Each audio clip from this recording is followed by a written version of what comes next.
وأنزلنا من السماء ماء فأنبتنا فيها من كل زوج كريم هذا خلق الله فأروني ماذا خلق الذين من دونه بل الظالمون في ضلال مبين ولقد آتينا لقمان الحكمة أن اشكر لله ومن يشكر فإنما يشكر لنفسه ومن كفر فإن الله غني حميد وإذ قال لقمان لابنه وهو يعظه يا بني لا تشرك بالله إن الشرك لظلم عظيم ووصينا الإنسان بوالديه حملته أمه وهنا على وهن وفصاله في عامين أن اشكر لي ولوالديك إلي المصير وإن جاهداك على أن تشرك بي ما ليس لك به علم فلا تطعهما وصاحبهما في الدنيا معروفا واتبع سبيل من أناب إلي ثم إلي مرجعكم فأنبئكم بما كنتم تعملون يا بني إنها إن تك مثقال حبة من خردل فتكن في صخرة أو في السماوات أو في الأرض يأتي بها الله إن الله لطيف خبير يا بني أقم الصلاة وأمر بالمعروف وانهى عن المنكر واصبر على ما أصابك إن ذلك من عزم الأمور ولا تصعر خدك للناس ولا تمش في الأرض مرحا إن الله لا يحب كل مختال فخور واقصد في مشيك واغضض من صوتك إن أنكر الأصوات لصوت الحمير صدق الله العظيم. Assalamualaikum warahmatullahi wabarakatuh. Waalaikumsalam warahmatullahi wabarakatuh. Innal hamdalillah nahmaduhu wa nasta'inuhu wa nastaghfiruh wa na'udzu min shururi anfusina wa min sayyiati a'malina. May yahdihillahu fala mudhillalah wa may yudlil fala hadiyalah. Asyhadu an la ilaha illallah wa asyhadu anna Muhammadan abduhu wa rasuluh la nabiyya ba'dah. Asyhadu an la ilaha illallah wa asyhadu anna Muhammadan abduhu wa rasuluh. Allahumma shalli ala sayyidina Muhammad wa ala ali sayyidina Muhammad.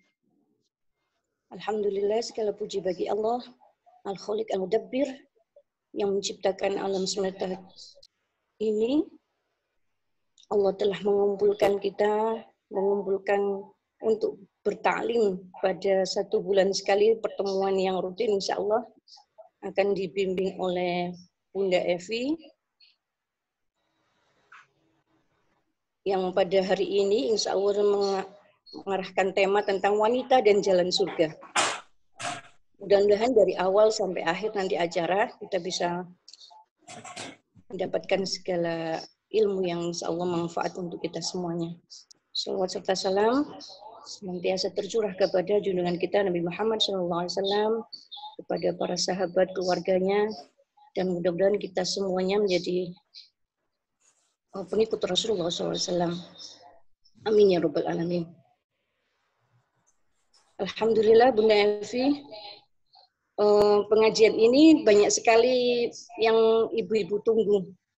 Sudah lama, artinya banyak teman-teman yang selalu menanyakan saya, kapan pengajiannya Bunda Evi lagi gitu. Ya karena memang kondisi pandemi Ibu ya, jadi kita masih menggunakan kajian kita ini dengan aplikasi tentang Zoom ya. Tapi mudah-mudahan tidak menjadikan penghalang dari semangat kita untuk tetap mengkaji dan mempelajari ilmu Allah. Untuk menambah keberkahan pada forum hari ini, mari bersama-sama kita buka dengan Ummul Quran Suratul Fatihah. Al-Fatihah. A'udzubillah.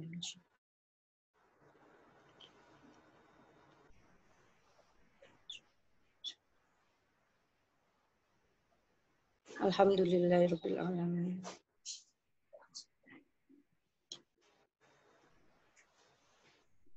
Saya ucapkan terima kasih kepada ibu-ibu jamaah khususnya As-Sabirin, juga kepada ibu-ibu dari jamaah yang lainnya. Saya juga berterima kasih kepada Seksi Humas, Pak Takmir, juga Ibu Ketua Pengajian TMA. Alhamdulillah juga beliau hadir. Mari kita sama-sama mendengarkan kajian dari Bunda Evi. Kami persilahkan Bunda.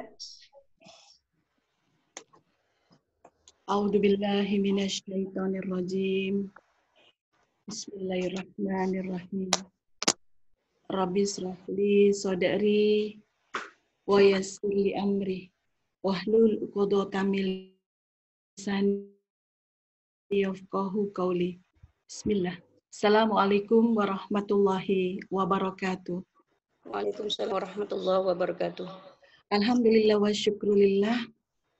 Ibu-ibu salihah yang semoga Allah rahmati, dipertemukan kembali kita dalam kajian webinar Masjid As-Sabirin yang insya Allah hari ini kita semua sekeluarga besar kita diberikan sehat walafiat.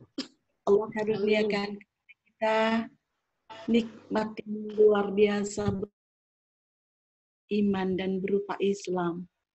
Semoga yang Allah berikan kepada kita berupa nikmat-nikmat itu menghantarkan kita kepada ketaatan yang lebih kepada Allah. Amin, amin ya Rabbal Alamin.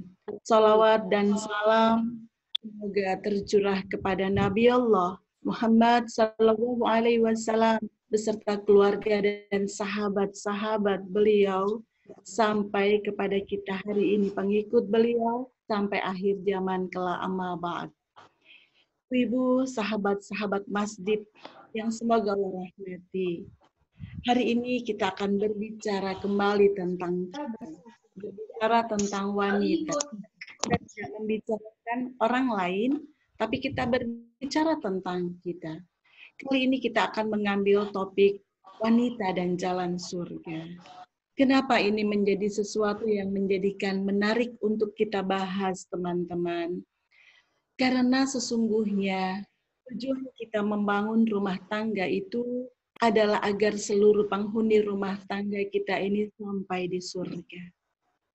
Jadi tujuan kita ini membangun rumah tangga itu bukan untuk mencari bahagia, bukan mencari kaya, bukan mencari titel saja. Walaupun titel harta itu bukanlah tidak boleh. Boleh, teman-teman. Sangat boleh. Kenapa? Karena kita diturunkan di dunia ini tidak lain adalah tujuan Allah menurunkan manusia di dunia ini tidak lain adalah untuk beribadah kepada Allah. Dan yang kedua, kita diminta untuk menjadi takmirnya bumi ini. Takmiratul ard. Untuk itu kita harus mengeluarkan semua potensi yang kita punya. Dari segi sumber daya, harta kekayaan, kepandaian, intelektual, titel, ilmu, semua untuk menjadi takmirnya bumi ya Allah. Jadi kalau dikatakan bahwa titel itu tidak penting, penting banget. Kaya itu tidak penting, penting banget. Karena apa? Dengan segala macam urusan sumber daya yang kita punya, kita bisa memperpanjang kebaikan-kebaikan diri kita di atas dunia ini. Tapi tujuan utamanya adalah agar seluruh penghuni rumah tangga kita ini sampai dan tiba dengan selamat di akhirat, di surganya Allah. Jadi seharusnya pikiran kita, tenaga yang kita keluarkan, dana yang kita keluarkan, berpikir bagaimana agar pasangan kita, anak-anak kita, menantu kita, kodimah kita, orang tua kita, supir kita, tiba dengan selamat di surga. Itulah yang seharusnya menjadi kesibukan inti dari kehidupan kita ini. Karena banyak orang yang salah, teman-teman. Sibuk dengan segala urusan-urusan pekerjaan yang lelahnya sia-sia. Karena tidak mendapatkan apa-apa di akhirat. Hanya sekedar mendapatkan urusan-urusan kenikmatan dunia yang secuil, kata. Allah sendiri mengatakan bahwa dunia ini nilainya tidak lebih dari sehelai sayap nyamuk. Inilah yang mesti harus kita pahamkan kepada diri kita. Jadi sebagai wanita, teman-teman, surga itu adalah sebuah orientasi yang mutlak yang harus kita pikirkan setiap hari, setiap saat, setiap kegiatan. Apapun yang kita kerjakan, itulah yang menjadi potensi kita tiba di surga. Itulah yang seharusnya kita kerjakan. Karena surga dan wanita itu adalah mutlak. Kenapa? Karena wanita itu adalah seseorang yang diberi amanah oleh Allah terhadap apa-apa yang menjadikan keluarganya itu menjadi jalan utama sampai di surga. Ini dulu tentang wanita. Kita berbicara dulu tentang wanita. Peran wanita luar biasa, teman. Tugas kita ini menjadi seorang wanita luar biasa terhadap suami kita, terhadap anak-anak kita, terhadap orang tua kita, terhadap pegawai kita. Itu adalah luar biasa apa yang menjadikan kita sebagai seorang wanita. Nah, wanita dan jalan surga ini adalah sesuatu yang menjadikan kita ini berpikir penuh terhadap apa yang harus kita kerjakan setiap hari. Apakah pekerjaan kita ini sudah mengarah ke surga? Apa cuma hanya mengarah untuk hanya sekedar kaya? Apakah pekerjaan kita ini setiap harinya ini adalah mengarah untuk ke surga? Apa hanya berhenti di dunia? Ini pertanyaan-pertanyaan yang menjadikan harus kita bermuhasabah, mengintrospeksi diri kita. Mudah-mudahan hari ini kita bisa menakar diri kita ini. Selama ini kita ini sedang sibuk apa? Kenapa kita ini mesti harus bekerja? Kenapa kita harus mesti sekolah? Kenapa anak-anak ini mesti sekolah? Kenapa anak-anak ini mesti harus belajar? Kenapa anak-anak ini harus nilainya baik? Inilah pertanyaan-pertanyaan. Kenapa ini yang seharusnya semuanya ini mengarah? Kenapa harus belajar? Kenapa harus sekolah? Tidak lain adalah semua itu adalah jalan-jalan kita ke surga. Jangan menjadi orang-orang yang kecewa. Jangan menjadi orang-orang yang menyesal kelak, teman-teman.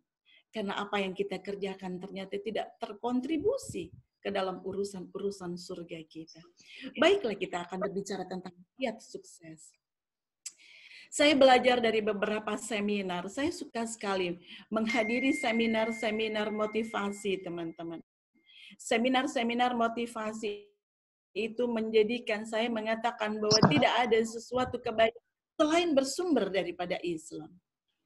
Di sebuah seminar motivasi itu kalau kita sukses. Oh ya. Ayam. Ayam makan sayang. Udah mati. Sinyalnya kali karena hujan-hujanan. Iya. Pencet aja ya. Enggak usah. Admin boleh bantu untuk di-mute?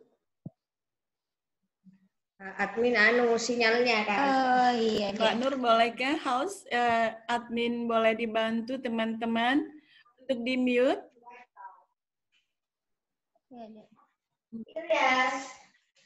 Mbak Nur, admin takmir masjid. Tolong Mas Husni, tolong di Zoom untuk di-mute yang baru masuk ini. Tidak mengganggu forum kajian. Ibu Vivo 1915 boleh di-mute.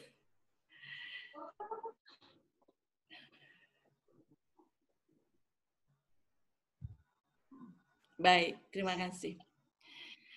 Jadi sukses yang sesungguhnya ini apa sih teman-teman? Sukses itu adalah apabila kita dan seluruh keluarga kita ini tiba di surga. The real sukses itu adalah itu. Sukses itu apabila kita sampai di surga. Itu adalah jangkauan yang harus kita pikirkan dari sekarang dan kita rencanakan dari sekarang.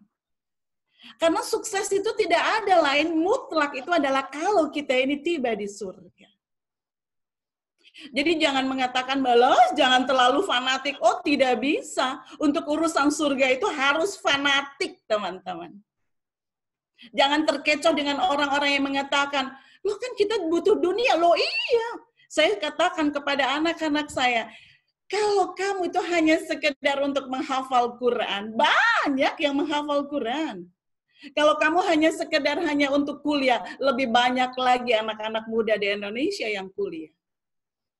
Tapi malah salahnya kita ini berdiri di atas bumi Allah ini harus berdaya, harus kaya, harus pandai, harus berilmu. Kalau engkau hanya kaya saja, nak, tapi engkau tidak berilmu, tersesat engkau di dunia ini. Tapi kalau engkau cuma hanya berilmu tapi tidak berdaya, sayang, kurang keren. Kenapa kemana-mana bawa surat apa itu? Proposal bantuan. Kurang keren. Makanya saya katakan teman-teman bahwa untuk urusan-urusan kesuksesan yang lebih keren itu, kesuksesan yang sesungguhnya itu adalah kalau kita tiba di surga bersama keluarga yang kita cintai. Nah, karena sukses itu adalah surga, hari ini kita akan berbincang-bincang itu. Bagaimana kiat sukses kata para pakar motivator itu, teman. Sukses itu harus dimulai dari diri kita sendiri. Sukses itu harus dimulai dari diri kita sendiri. Karena sukses itu tidak ada jalan pintas. Kita dulu yang harus memulainya. Kalau jenengan pernah memperhatikan stewardess, pramugari, kalau kita naik pesawat, sebelum penerbangan dimulai, para pramugari itu berkata, kalau terjadi turbulence, pesawat itu akan keluar, namanya tabung oksigen dari atas ini. Apa yang dia katakan? Pakailah masker oksigen Anda lebih dahulu sebelum Anda menolong orang lain. Artinya apa? Untuk urusan kebaikan itu harus kita mulai lebih dulu. Baru kita bisa tolong anak kita, baru kita bisa tolong suami kita, baru kita bisa tolong orang tua kita, baru kita tolong adik kita, kakak kita, saudara kita, teman kita. Pakailah masker oksigen Anda lebih dahulu. Artinya bahwa sukses itu harus dimulai dari diri kita sendiri. Dan tidak ada jalan pintas. Kalau jenengan menginginkan anak-anak yang bagus sholatnya, kita dulu yang bagus sholatnya. Kalau kita menginginkan anak-anak yang dekat dengan Quran, kita dulu yang dekat dengan Quran. Kalau kita menginginkan anak-anak yang pandai memaafkan, kita dulu yang pandai memaafkan.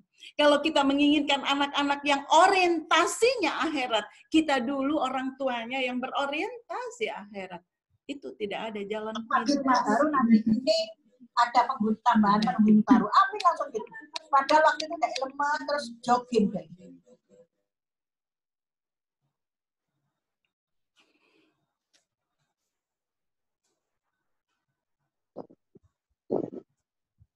Baik.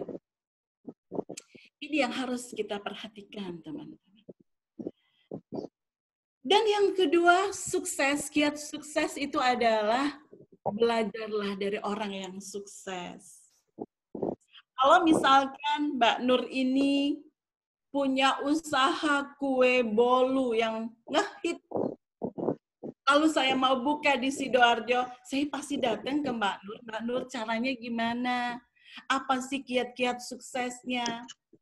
Kalau misalkan Ibu Erni Yanti itu punya usaha rumah makan yang besar sekali, sukses di Surabaya, lalu saya mau buka rumah makan sebangsa itu, saya pasti belajar dari orang-orang sukses. Jadi intinya, teman-teman, itu pertama harus dimulai dari diri kita sendiri. Yang kedua, sukses itu harus belajar dari orang sukses. Nah, wabil khusus untuk urusan surga, Kita harus belajar dari orang-orang yang sukses sampai di surga. Dan inilah yang mesti harus kita kerjakan. Karena apa? Karena kadang-kadang kita ini tidak mau belajar dari orang sukses sombong kita ini. Kita ini seolah-olah gampang ke. Kita ini seolah-olah semuanya sudah tahu. Kita itu sudah merasa baik karena sudah sholat, kita ini sudah berkerudung, kita ini sudah sedekah, sudah puasa. Kayaknya sih already enough katanya. Kayaknya surga kita sudah dapat golden ticketnya. Apakah demikian? Tunggu dulu. Hari ini kita mari belajar teman-teman dari orang-orang yang memang dijamin. Kenapa? Saya mau berbicara tentang wanita. Rasulullah SAW bersabda, teman-teman. Ada sesuatu yang menarik yang harus kita perhatikan. Jadi wanita, jadi Rasulullah SAW itu bersabda, di hadis riwayat Ahmad dikatakan, siapa sih orang-orang, seperti apa sih wanita-wanita yang dijamin surganya itu? Rasulullah SAW bersabda di hadis riwayat Ahmad dikatakan, jika wanita itu satu, menjaga sholat 5 waktunya. Itu adalah ciri-ciri wanita-wanita penghuni surga. Rasulullah SAW bersabda di hadis riwayat Ahmad dikatakan, ciri-ciri wanita yang penghuni surga itu adalah satu, adalah wanita yang menjaga sholat 5 waktunya. Yang kedua adalah yang berpuasa sebulan penuh di bulan Ramadan. Yang nomor 3 adalah yang menjaga kemaluannya dari zina. Yang keempat adalah yang taat pada suaminya. Maka dikatakan kepada wanita itu, masuklah ke surga dari pintu manapun yang kalian mau. Masya Allah. Gampang ya ternyata gitu masuk surga gitu ya. Sholat 5 waktu, puasa Ramadan, menjaga kemaluan dari zina. Yang ketiga adalah taat kepada suami. Mari kita cek satu-satu gitu ya. Sholat 5 waktu sudah? Jangankan sholat 5 waktu. Sholat qiyamul lail, sholat duha, sholat rawatib. Sudah, Bun? Betul ya teman-teman? Udah kan? Udah banget kita gitu ya. Yakin nih teman-teman. Apalagi di daerah ini Masjid As-Sabirin, Masya Allah. Wanita-wanitanya ahlul qiyam lail, Masya Allah. Puasa Ramadan sudah? Kok puasa Ramadan? Ayamul bid, puasa Daud, puasa Senin Kemis, pokoknya komplit. Udah. Menjaga kemaluan dari zina. Naudzubillah mendalik, katanya gitu. Mana ada kita ini berzina, enggak lah ya, gitu ya. Insya Allah dijaga, gitu. Yang nomor 3, yang nomor 4, taat kepada suaminya. Taatlah. Yang nyiapin sarapan, makan siang, makan malam, nyepain bajunya, nyepain macam-macamnya. Saya lah gitu. What next? Nggak ada lagi gitu ya. Kayaknya kita keren banget gitu ya. Kalau semuanya sudah. Tapi betulkah gitu ya? Betul sebenarnya teman-teman. Tapi kita harus memperhatikan hadis yang lain. Gitu. Di sebuah hadis riwayat Bukhari dan Muslim, Rasulullah SAW bersabda tentang wanita, tentang kita. Ini yang teman-teman, saya kepengen sekali menunjukkan kepada teman-teman bahwa kalau kita belajar itu jangan dari satu sisi. Kalau kita berbicara tentang hadis-hadis yang berhubungan dengan wanita, Rasulullah itu banyak sekali berbicara tentang wanita. Di antara yang tadi saya katakan, hadis riwayat Ahmad, tentang wanita-wanita yang dikatakan, masuklah kalian ke surga dari pintu manapun yang kalian mau. Masya Allah. Tapi di hadis riwayat yang lain, di Bukhari Muslim, teman-teman, Rasulullah berkata, aku melihat ke dalam surga, maka aku melihat kebanyakan penghuninya adalah kaum fakir. Ketika beliau melihat ke surga, kata beliau, tidaklah penghuninya kebanyakan dari kaum fakir. Dan ketika aku melihat ke dalam neraka, maka aku menyaksikan kebanyakan penghuninya adalah wanita. Nah, ini ada apa gitu ya? Tadi kayaknya gampang banget ya. Nah, sekarang kenapa di sini penghuni-penghuninya banyak dari wanita? Di hadis riwayat Bukhari yang lain, teman-teman, dikatakan, wahai kaum wanita, katanya, perbanyaklah kalian istighfar. Karena aku melihat di neraka sana banyak dari bangsa kalian. Bagaimana mungkin ya Rasulullah kata para wanita itu? Karena kalian para wanita banyak mengeluh dan kurang betul.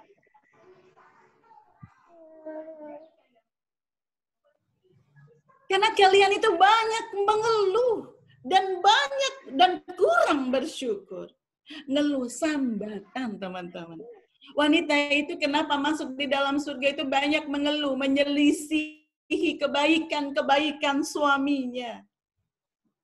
Dan apa-apa dikeluhkan. Panas, seperti Surabaya lagi panas, sambat. Hujan, sambat.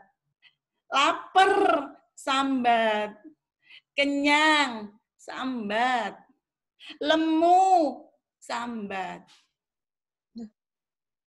Apa sih yang nggak disambatkan? PDAM mati, barang sekian jam sambat. Listrik mati, sambat, lalu bikin status PLN. Dipikir PLN itu follower kita gitu. Inilah kondisi-kondisi yang dikatakan Rasulullah SAW. Di hadis di riwayat Bukhari, Rasul pernah berkata, aku memperhatikan neraka. Aku tidak pernah melihat yang seperti ini, sangat kengeriannya. Dan aku lihat penghuninya adalah para wanita. Kenapa ya wahai Rasulullah? Beliau berkata, karena kekufuran. Wanita-wanita itu berkata, kufur kepada Allah bukan, tapi kufur kepada pasangannya. Jadi dia ini kalau pasangannya dalam 1 tahun berbuat baik, ada satu sedikit yang tidak baik, dia undat bahwa dia tidak pernah melakukan kebaikan. Inilah penghuni neraka. Di hadis riwayat yang lain yang menarik sekali teman-teman, di hadis riwayat Muslim dan riwayat Ahmad dikatakan, ketika aku melihat surga, nah ini kita sekarang balik lagi ke surga. Tidaklah aku melihat, katanya, kata Rasulullah, penghuninya yang paling sedikit adalah wanita. Itu bangsa kita, teman-teman. Bangsa kita. Kenapa ini bisa begini? Nah, hari ini saya mau menggambarkan tentang bagaimana untuk sementara sedikit saja tentang tafsir yang menggambarkan tentang neraka. Saya pernah menghadiri sebuah kajian tafsir yang sangat menarik sekali, teman-teman. Kajian tafsir itu mengatakan begini. Neraka itu digambarkan itu seperti apa? Ketika neraka itu melihat seseorang yang melakukan kekufuran, yang tidak taat kepada Allah. Setiap hari neraka itu melihat meneropongnya seperti singa di padang sabana yang sedang mengincar mangsanya seekor rusa. Dia ikutin kemana saja rusa itu pergi dan kemudian ketika dia lengah, dia tangkapnya. Hap! Itulah kondisi neraka. Seperti itu melihat apabila kita ini ingkar terhadap kebaikan. Kita tidak taat kepada aturan agama ini. Dan bagaimana kondisi surga itu, teman-teman? Digambarkan dalam kajian tafsir itu sangat indah sekali. Digambarkan bahwa seorang ibu itu pasti sayang sama anaknya, mencintai anaknya.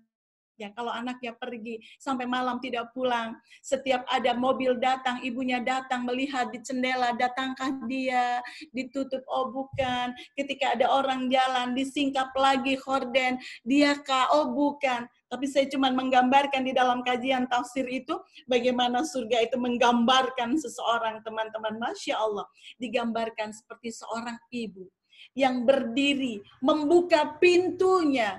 Di manakah Rahayu? Di manakah Novia Arfiani? Di manakah Iva? Di manakah Anita Molik? Di mana kau belum datang? Dirindu seperti itu tentang bagaimana surga merindukan orang-orang salihah.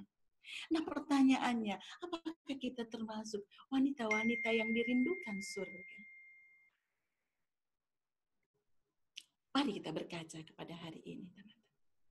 Nah hari ini mari kita belajar dari orang-orang sukses. Belajar kepada orang-orang yang memang dijamin ada di dalam surga. Kata Ibunda Aisyah radhiyallahu an, Rasulullah SAW bersabda, ada 4 wanita yang menjadi penghulu-penghulunya surga. Hari ini kita belajar kenapa wanita ini bisa sampai di surga. Kenapa wanita ini begitu istimewa. Karena saya katakan bahwa kalau kita sukses, kalau kita ingin sukses, kita belajar dari orang sukses. Kalau kita ingin sukses, kita harus mengerjakannya terlebih dahulu. Jangan pernah mengharapkan orang lain sukses sebelum kita dulu yang mengerjakannya. Karena sukses itu tidak ada jalan pintas, dan sukses itu tetap belajar kepada orang-orang yang sukses. Kita selama ini suka sekali belajar bagaimana sukses buka usaha, sukses mendapatkan titel, sukses belajar, sukses sekolah, sukses untuk urusan karir. Tapi kita jarang sekali, teman-teman, belajar untuk sukses sampai di surga. Hari ini mudah-mudahan teman-teman kita bisa menakar diri kita tentang bagaimana orang-orang sukses ini dan bagaimana mereka dijamin surganya. Ibunda Aisyah radhiyallahu anha berkata, Rasulullah SAW bersabda, ada 4 wanita yang menjadi penghulu-penghulu surga. Yang nomor 1. Siapa itu teman-teman? Maryam binti Imran. Saya akan menggambarkan kenapa Ibunda Maryam ini dijamin menjadi ikonnya surga. Nah, disitulah sebenarnya sejarah itu ditulis untuk kita pelajari. Sejarah itu ada untuk kita teladani, bukan hanya sebagai hiasan di dalam Quran, karena semuanya ada di dalam Quran. Seberapa kita mengambil manfaat dari situ, disitulah sesungguhnya Al-Quran itu bermanfaat, agar kita selamat di dunia, selamat kita di akhirat. Teman-teman yang semoga Allah rahmati. Kenapa Ibunda Maryam binti Imran ini menjadi wanita-wanita yang dijamin dan penghulunya surga? Wanita ini adalah wanita yang sangat salihah, jelita. Kenapa beliau ini dijamin surga, teman-teman?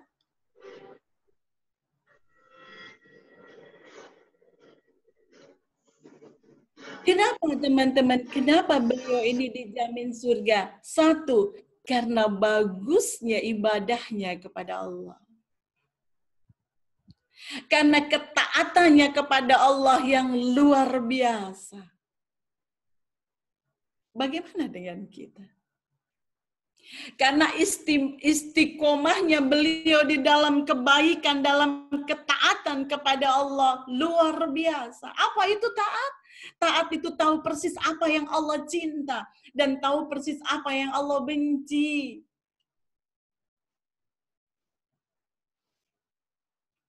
Ibunda Maryam, teman-teman, kalau disuruh sama Allah dekati Quran, didekati Quran. Allah suruh bersedekah, bersedekah. Allah suruh puasa, berpuasa. Allah suruh maafkan, maafkan. Allah suruh jangan membicarakan keburukan orang lain, tidak dibicarakan. Allah suruh dia itu untuk menolong orang lain, ditolong. Semua yang Allah suruh dikerjakan. Bagaimana dengan kita? Bagaimana dengan kita, teman-teman? Inilah yang menjadikan kita mesti harus bertanya-tanya. Wong saya itu ya Allah, sholat malam itu, ya sholat kalau enggak capek. Kalau capek ya lali, kesirep bablas. Baca Quran kadang-kadang 1 juz, kadang-kadang 2 juz, kadang-kadang enggak. Memaafkan kesalahan orang, ya manusiawi toh kalau enggak memaafkan itu. Jangan bicarakan keburukan orang lain. Wah, bikin grup dalam grup, ngomongin keburukan saudaranya sendiri. Masya Allah. Kalau ada grup isinya ada 25, gara-gara cuman karena ada seseorang, terus akhirnya bikin grup dalam grup ngomongin mereka bertiga atau berlima.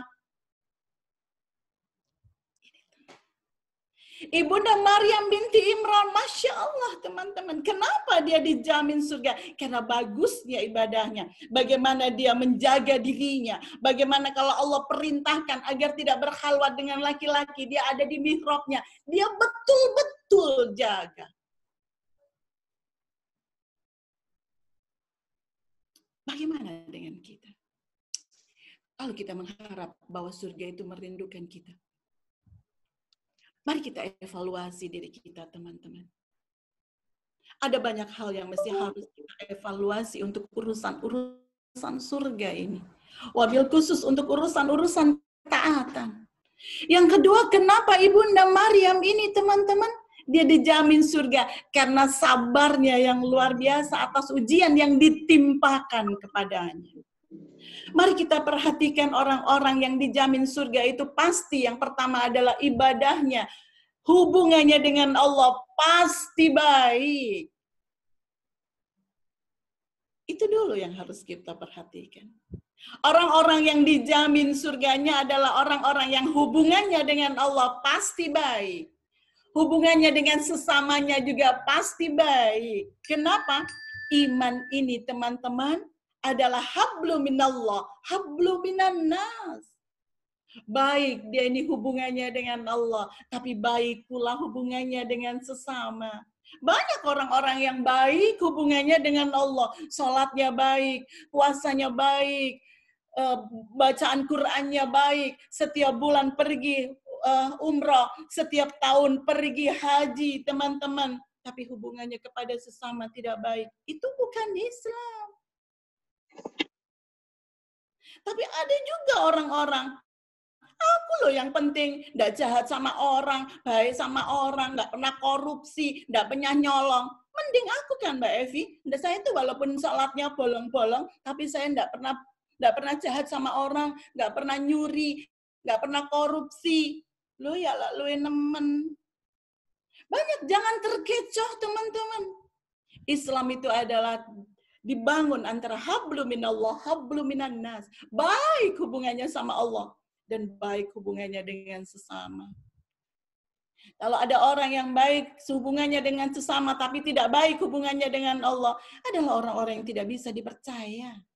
Sebagus apapun dia tampaknya, sebanyak apapun titelnya, sebanyak apapun hartanya, kalau dia tidak baik hubungannya dengan Allah, orang yang patut menjadikan dia menjadi korib bagi kita. Kenapa Ibunda Maryam? Saya benar-benar ngefans banget teman-teman sama Ibunda Maryam. Karena Ibunda Maryam ini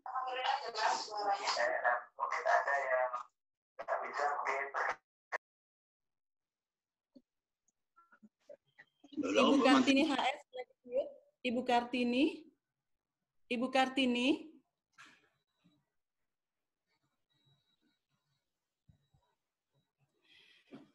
Ibunda Maryam ini adalah wanita yang istimewa, teman-teman.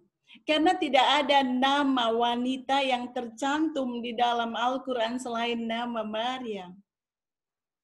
Karena tidak ada nama surah yang ada di Al-Quran selain nama Ibunda Maryam. Masya Allah, Allah mengabadikan namanya. Satu-satunya wanita namanya yang tercantum di dalam Al-Quran adalah Maryam.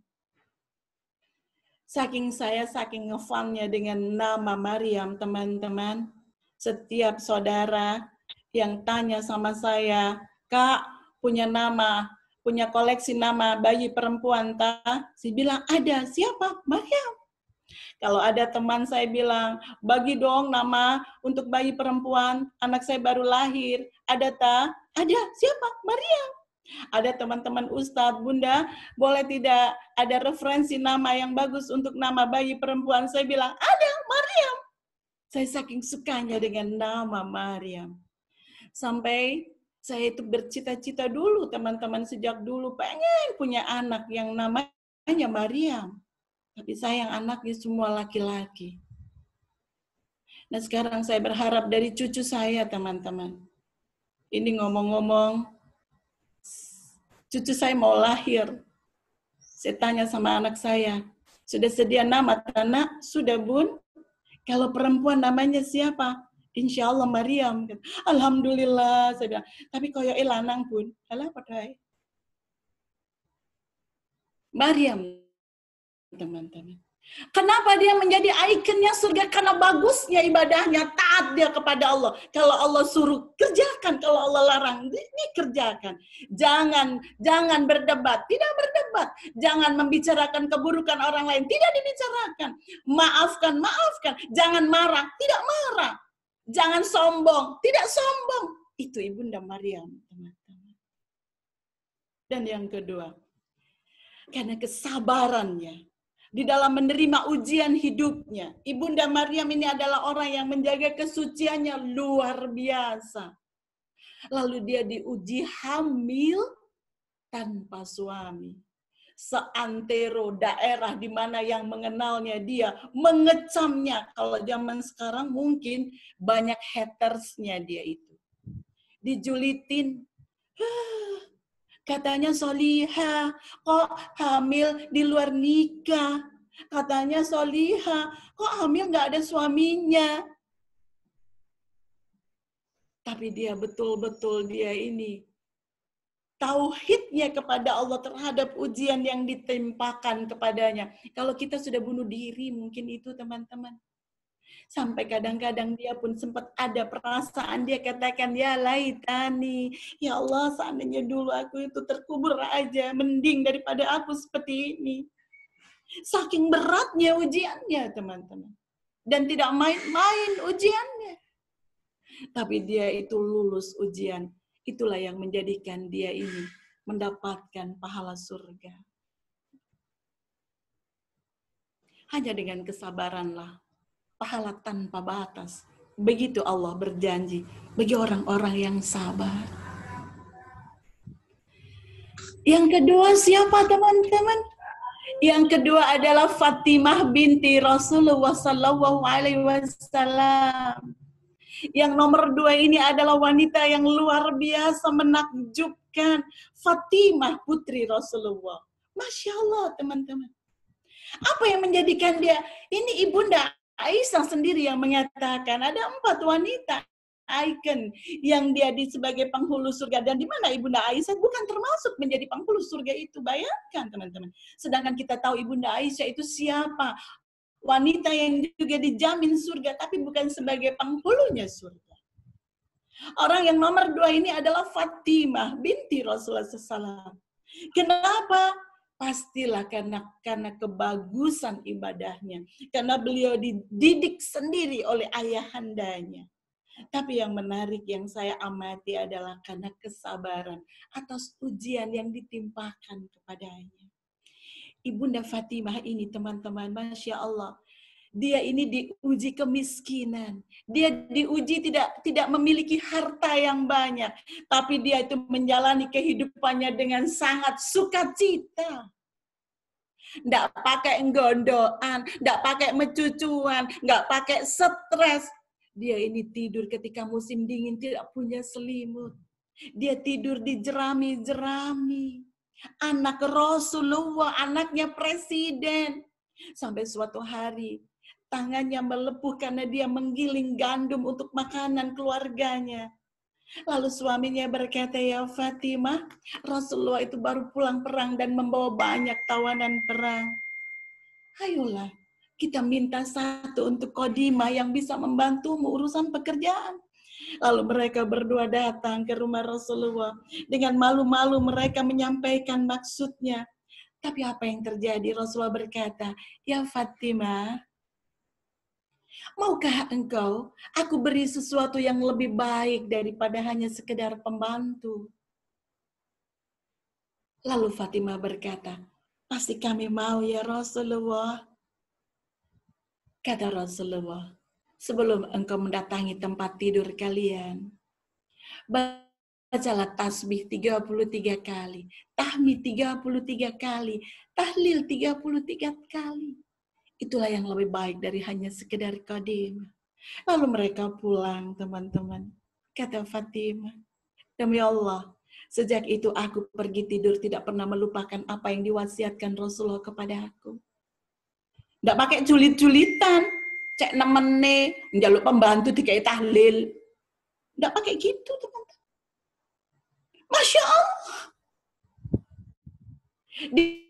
Dia tuh mengerjakan segala sesuatunya sukacita walaupun dia dalam kondisi sangat miskin. Dan dia begitu takjimnya kepada suaminya. Ini yang poin ketiga. Wanita salihah itu adalah takjimnya kepada suaminya. Mar'atus salihah. Apa itu mar'atus salihah? Kalau dipandang suaminya itu menyenangkan. Fatimah ini adalah wanita yang apabila bertemu dengan suaminya itu pasti senang melihat wajahnya. Bukan karena kecantikannya saja. Memang Ibunda Fatimah ini sangat cantik, teman-teman. Tapi bukan karena itu. Kalau hanya cantik, sekarang banyak wanita-wanita cantik. Tapi kalau ketemu sama suaminya itu, dia nggak bisa senyum, teman-teman. Kenapa? Karena sudah tarik benang 6, gitu ya. Sudah kena botox, sudah kena filler, sampai dia nggak bisa senyum, gitu. Mecucuan kalau ketemu sama suaminya. Ibunda Fatimah ini, teman-teman, Masya Allah, takzimnya kepada suaminya luar biasa. Saya akan menyampaikan sebuah tulisan diari, teman-teman. Dari tulisan Ali bin Abi Thalib. Yang bercerita tentang istrinya Fatimah. Apa kata Ali? Kalau aku dalam kondisi sedih, kalau aku dalam kondisi lelah yang amat sangat, lalu aku pulang kembali ke rumahku dan bertemu dengan istriku Fatimah, putri Rasulullah. Hilang lenyap semua sedih dan lelahku. Ini kata Ali. Ali yang bercerita, bukan Fatimah. Gak ada pencitraan itu, teman-teman. Gak ada Fatimah bikin konten. Ini yang menceritakan Ali. Kalau aku dalam kondisi sedih, dalam kondisi lelah, lalu aku pulang kembali ke rumahku dan bertemu dengan istriku Fatimah. Hilang lenyap semua sedih dan lelahku. Bagaimana dengan kita? Suami pulang lelah, gitu ya.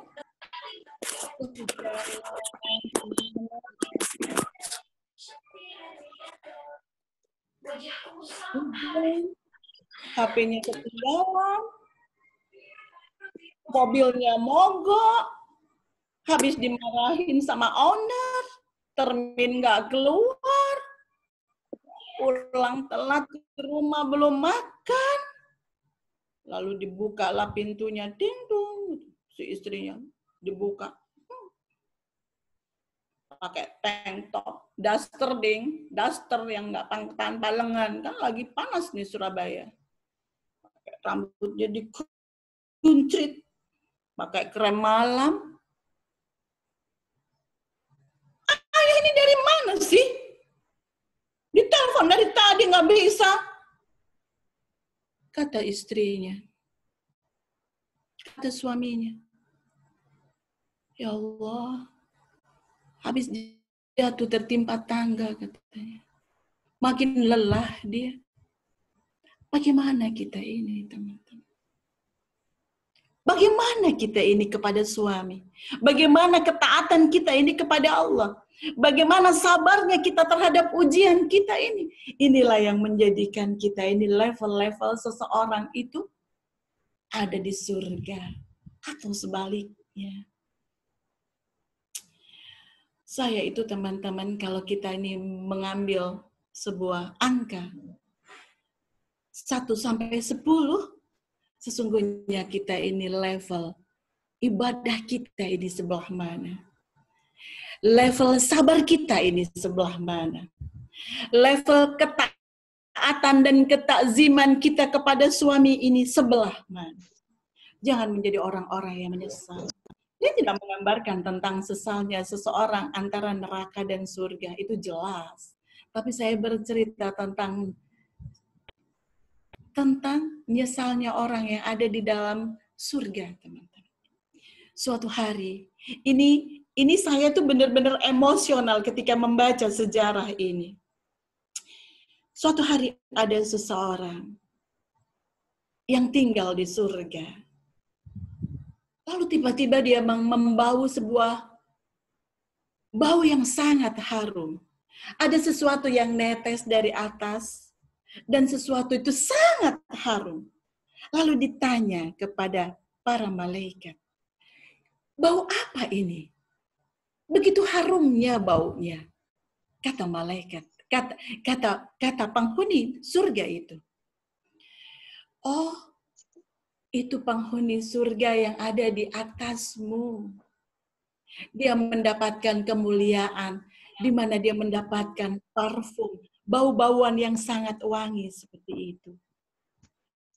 Lalu penghuni neraka yang di bawah itu bertanya, bolehkah aku tanya, amalan apa yang mereka kerjakan ketika di dunia, sehingga mereka mendapatkan sesuatu yang luar biasa ini? Kata penghuni surga itu bertanya kepada malaikat. Lalu malaikat berkata, tidak ada, sama dengan yang kau kerjakan. Semuanya sama. Tapi yang membedakan, mereka itu lebih banyak berzikir 1 kali lebih banyak dari yang engkau kerjakan. Saya membaca ini emosional sekali, Ibu. 1 kali yang membedakan cuma banyaknya zikir, bedanya lebih banyak 1 kali dia mendapatkan kemuliaan sebagaimana itu. Jangan menjadi orang yang menyesal, teman-teman. Jangan menjadi orang yang menyesal. Sama kok yang dia kerjakan dengan yang kamu kerjakan di dunia, tapi dia itu berzikir lebih banyak 1 kali lebih banyak dari dia. Dia daripada kamu. Kata para malaikat. Masya Allah. Inilah Ibunda Fatimah binti Rasulullah SAW. Lalu kita ada di mana? Pantaskah kita ini menjadi wanita-wanita yang dirindukan surga? Di mana surga itu adalah tujuan akhir dari semua kesibukan kita di dunia. Yang nomor 3. Siapa wanita yang sangat dikatakan menjadi ikonnya surga ini? Adalah Ibunda Khadijah binti Khuwailid. Ibunda Khadijah binti Khuwailid ini Masya Allah teman-teman mewakili wanita zaman now. Wanita yang memiliki usaha, memiliki trading company yang sangat besar. Dia ownernya teman-teman, bukan employee. Dia ini owner dari trading company sangat besar di zamannya. Dikabarkan kalau seandainya kekayaannya atau perdagangan dari kaum Quraisy itu dikumpulkan, dibandingkan dengan perdagangan Ibunda Khadijah, tidak ada apa-apanya. Perempuan ini adalah orang-orang pengusaha, teman-teman. Dia adalah kaya sekali, pinter sekali, kedudukannya sangat strategik di kaum Quraisy itu. Inilah Ibunda Khadijah binti Khuwailid. Jadi kalau sekarang ada perempuan-perempuan yang sugihnya nanggung terus sombong sama suaminya, ini kayaknya belajar deh. Ini perempuan luar biasa. Perempuan Binti Handayani boleh di-mute, Ibu Binti. Ibu Binti. Ibu Binti Handayani. Oke, baik. Ini perempuan ini, Ibunda Khadijah ini teman-teman adalah seorang entrepreneur, seorang pengusaha kelas kakap, kekayaannya luar biasa, jangkauan perdagangannya lintas negara. Lintas negara, bukan hanya putar-putar Sidoarjo. Enggak kayak saya ini yang cuma dodolan di Sidoarjo, kadang payu, kadang enggak. Ini lintas negara, teman-teman. Lintas negara. Kekayaannya luar biasa, asetnya luar biasa, kedudukannya strategik, pandai, solihah. Wanita ini, teman-teman, kenapa dia ini dijadikan menjadi orang yang disebut sebagai penghulu surga yang nomor 1? Karena tauhidnya kepada Allah luar biasa. Beliefnya kepada Allah terhadap segala sesuatu kehidupannya luar biasa. Dia adalah orang-orang yang sangat solihah, ibadahnya luar biasa, ikhtiarnya di dalam dunia usaha luar biasa. Jadi kalau ada orang yang sibuk hanya ngurusin kantor, hanya ngurusin pekerjaannya, ngurusin perdagangannya, sampai lupa ngaji, sampai lupa dia baca Quran, ada yang salah. Karena sejarah itu ada, teman-teman. Ibunda Khadijah, wanita entrepreneur, wanita yang sangat pandai, kedudukannya strategis, perdagangannya lintas benua. Dia itu urusan ibadahnya luar biasa. Itu yang pertama. Tauhidnya luar biasa. Segala sesuatu dia kaitkan dengan Allah. Sehingga hartanya barokah, kesibukannya barokah, lelahnya barokah, ilmunya barokah, kedudukannya barokah. Mulia di sisi Allah, bukan hanya di sisi manusia. Bagaimana dengan kita? Kita baru jadi kepala cabang saja kok kayaknya sombongnya, Masya Allah. Kayaknya sibuk nggak habis-habis kayaknya. Sampai nggak sempat ngurus suami, nggak sempat ngurus anak, sampai nggak sempat datengin majelis taklim, sampai nggak sempat baca Quran, katanya bilang no time. What? Oh ya? Ini ada wanita yang mewakili kita zaman sekarang.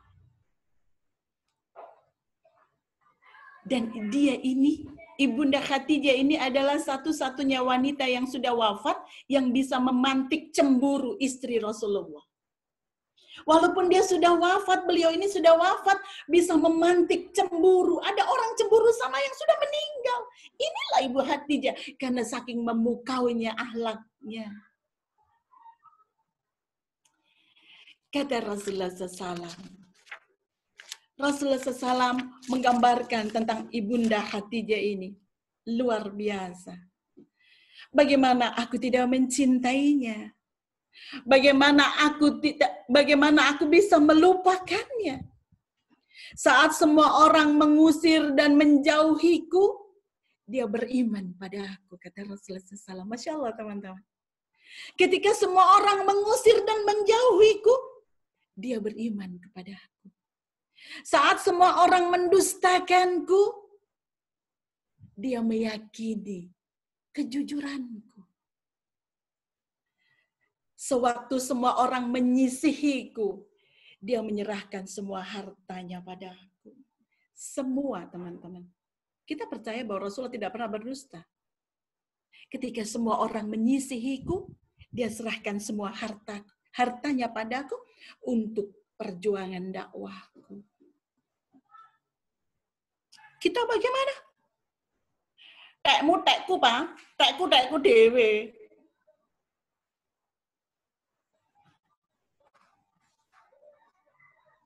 Kita ini kan suka undat-undat sama suami. Kalau bukan aku yang kerja bantuin kamu, Pak, nggak bisa bayar sekolah. Masya Allah, teman-teman. Aku kayak gini nih bantuin kamu. Kalau aku, untung kamu punya istri kayak aku. Kalau bukan aku istrimu, istri-istri yang lain itu, Pak, senengannya minta beliin tas Hermes. Lu gimana aku beliin tas kamu Hermes, mau gajiku itu loh UMR. Ya gak apa-apa, Hermesan kek. Kalau bukan aku, suka sombong kita kadang-kadang. Kalau bukan mama yang ngurus ini siapa? Bapakmu, ta? Masya Allah. Kalau bukan mama yang bangunin kamu salat subuh siapa? Bapakmu, ta? Ana khairu minhu, ya Allah. Kata-kata iblis ini Masya Allah. Ana khairu minhu. Kata-kata yang paling disuka sama iblis dan dibenci para malaikat. Aku lebih baik daripada dia. Ibunda Khadijah, Masya Allah, teman-teman. Luar biasa. Saya cuma mau menggambarkan tentang keberadaan beliau. Dari sisi yang lain, rasanya pantas wanita ini sebagai ikonnya surga. Dan harusnya pantas bagi kita untuk belajar menjadi seperti beliau. Suatu hari, Malaikat Jibril berkata kepada Rasulullah SAW, "Ya Muhammad, sebentar lagi Khadijah datang membawa nampan berisi lauk pauk, makanan dan minuman. Sampaikan padanya ya Muhammad, salam dari Allah. Dan sampaikan pula salam dariku. Kabarkan kabar gembira padanya ya Muhammad. Telah dibangunkan rumah baginya di surga." Masya Allah teman-teman, tidak ada orang yang ada di bumi ini yang dapat salam dari Allah itu selain Ibunda Khadijah.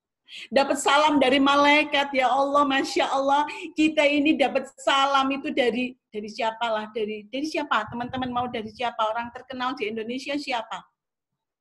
Senangnya Masya Allah.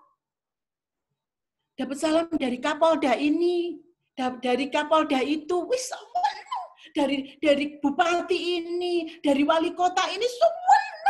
Ini kata malaikat Jibril, sampaikan salam dari Allah untuknya ya Muhammad. Sampaikan salam pula dariku, dari malaikat Jibril. You can imagine that, teman-teman. Ada wanita yang mendapatkan salam sekaligus dari Allah dan malaikat. Dan kabarkan padanya ya Muhammad, telah dibangunkan rumah di surga baginya. Beliau masih hidup, sudah dibangunkan rumah di surga. Kenapa teman-teman? Ada something yang mesti harus kita belajar. Dia sebegitunya, dia pertama ibadahnya, tauhidnya kepada Allah, takzimnya kepada suaminya, yang ketiga sabarnya atas ujian yang ditimpakan kepadanya. Ada dalam sebuah peristiwa di dalam sejarah Islam yang tertera di dalam tinta emas, teman-teman. Makanya kita mesti harus belajar dari orang-orang ini. Pada masa saat Rasulullah di lockdown, di embargo ekonomi oleh kaum kafir Quraisy bersama masyarakat muslimin. Mereka tinggal di bukit-bukit, mereka tinggal di padang pasir 3 tahun, teman-teman. Bukan 8 bulan sebagaimana kita ini sekarang terkena pandemi. Tapi kita kena pandemi ini kan masih punya rumah, masih ada beras, masih ada air, masih ada sambosa, ayam ungkep, sosis. Banyak kita punya. Ini teman-teman, orang-orang Islam itu 3 tahun terlockdown. Tidak ada perdagangan, tidak ada pernikahan, tidak ada percakapan, tidak ada interaksi. Mereka terlockdown di sebuah bukit-bukit yang sangat panas. Ketika mereka 3 tahun, mereka mengalami 3 musim panas ekstrim dan 3 musim dingin yang sangat ekstrim. Pada saat itulah Ibunda Khadijah memberikan semua hartanya untuk membantu kaum muslimin. Tidak pakai hitung-hitungan. Tidak pakai undat-undatan. Untung kan bojone aku, Pak. Bisa membantu urusan kerjaanmu. Tidak pakai begitu. Sampai suatu hari, ketika Rasulullah SAW pulang dari berdakwah, dibukakanlah pintu, hari sudah sangat larut, oleh istrinya Khadijah. Rasulullah melihat istrinya kurus, teman-teman, miskin, dan sudah dimakan usia. Timbul rasa sedih di hati Rasulullah. Lalu beliau berkata, "Ya Rasul, ya Khadijah, apakah engkau menyesal menjadi istriku?" Lalu Ibunda Khadijah menangis. Dan semakin membuat hati Rasulullah semakin teriris. "Ya Khadijah, kenapa engkau menangis? Apakah engkau menyesal telah menjadi istriku?" kata Rasulullah SAW. Lalu Ibunda Khadijah berkata, "Ya Rasulullah, demi Allah, aku tidak pernah menyesal menjadi istrimu. Yang aku sedihkan ya Rasulullah, engkau sedang Perjuangan dakwahmu masih sangat panjang. Sedang aku sudah tidak memiliki apa-apa lagi untuk membantumu. Badanku sudah mulai tua. Hartaku pun sudah tidak tersisa. Sedangkan kedudukanku pun sudah tidak lagi terdengar gaungnya. Ya Rasulullah, aku berwasiat kepadamu. Kelak kalau aku sudah mati ya Rasulullah. Sedangkan engkau masih harus terus berdakwah menyeberangi lautan. Kalau seandainya pada saat engkau berdakwah menyeberangi lautan itu tidak engkau temukan perahu. Dan tidak engkau temukan rakit untuk menyeberangi lautan itu ya Rasulullah. Aku berwasiat kepadamu. Gali kuburku ya Rasulullah. Ambil tulang belulangku ya Rasulullah. Jadikan perahu agar engkau bisa melanjutkan perjuanganmu dengan melampaui lautan. Sampai titik dia mati pun teman-teman dia kepingin bermanfaat untuk perjuangan suaminya. Kenapa mama teman-teman suaramu kayak gini? Sampai dia dalam kondisi dia wafat pun dia masih berwasiat agar semua yang dia punya teman-teman bermanfaat untuk perjuangan suaminya. Kalau aku mati ya Rasulullah, dan kau harus masih melanjutkan perjalananmu dalam dakwahmu, aku berwasiat kepadamu ya Rasulullah, gali kuburku ya Rasulullah, ambil tulang belulangku, rakit itu menjadi perahu agar engkau bisa menyeberangi lautan itu melanjutkan dakwahmu. Bagaimana dengan kita, ibu-ibu? Bagaimana takzim kita kepada suami kita? Bagaimana kita membantu dia berjuang, mencari, berburu rezeki Allah untuk menghidupi kita? Bagaimana kita bantu dia? Kalau seandainya level takzim kita dari angka 1 sampai angka 10, kita ada di level mana? Betulkah surga itu merindukan kita? Itu yang ketiga. Yang keempat, siapa wanita yang menjadi ikon surga ini? Ibunda Asiyah. Ibunda Asiyah binti Muhazzim, istri Fir'aun. Kenapa wanita ini? Saya mau menceritakan dulu tentang wanita ini, teman-teman. Wanita ini adalah wanita permaisuri, seorang raja. Hidupnya di talam-talam istana. Hidupnya dipenuhi dengan layanan para dayang yang jumlahnya ribuan para dayang. Hidupnya sangat nyaman, kaya luar biasa. Karena kekuasaan suaminya Fir'aun yang luar biasa. Dan yang menariknya Fir'aun ini adalah mencintai istrinya luar biasa, teman-teman. Fir'aun sangat mencintai Asiyah.